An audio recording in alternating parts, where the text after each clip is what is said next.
Hello, I'm Kevin Berger. For over 100 years, the Amherst H. Wilder Foundation has worked tirelessly on behalf of populations in need in the Twin Cities and across Minnesota. A key component of their efforts lie in research and reporting on a variety of societal issues and concerns.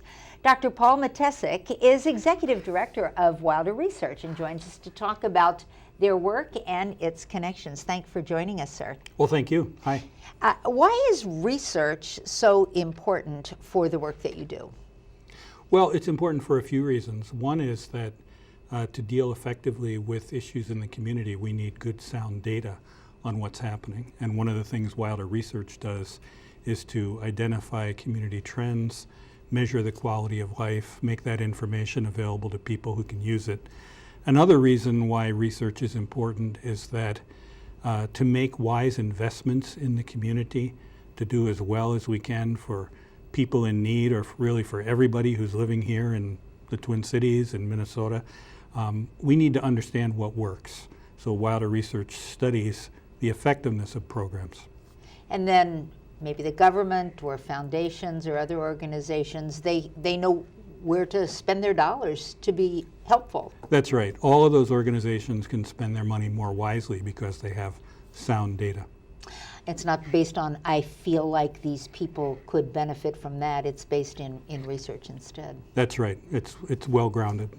What are some of the things that your research has shown light on? What sort of problems have you identified? Well, there's a number of trends in the community right now that are very significant. One certainly is the increase in the aging population. This is a change that we're undergoing, as most places in the world are. There's been nothing like it, people living as long as they are living, and it means that there are going to be healthier, wealthier, more active people into the later ages. It also means there's going to be a great many more people who are disabled and in need of care and living poor lives financially for a much longer period of time. We've also seen trends related to the diversification of the population. Populations of color have increased over time. We've seen trends related to education and housing. There is an achievement gap in the community that we are going to need to solve if we want to produce the best possible workers and community leaders of the future. So those are a few of the topics that we've been investigating and that are really important for decision makers, policy makers, and really everybody in the community to understand. Is there a social justice component of your work and efforts? Absolutely. That's behind our values.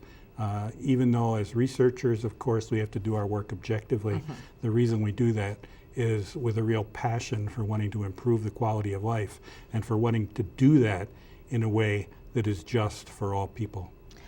It's Black History Month, and the words of Dr. Martin Luther King are being quoted, as they so often are.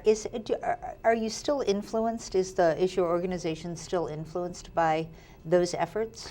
Absolutely. I think the people who work at Wilder, as well as the organization as a whole, very heavily influenced. In terms of me personally, Dr. King was assassinated a few months before I graduated from high school. All the activities of the 60s were very influential in terms of directing me the way that I wanted to go to do some better things for the community. Dr. King said once something to the effect that darkness cannot drive out darkness, only light can do that.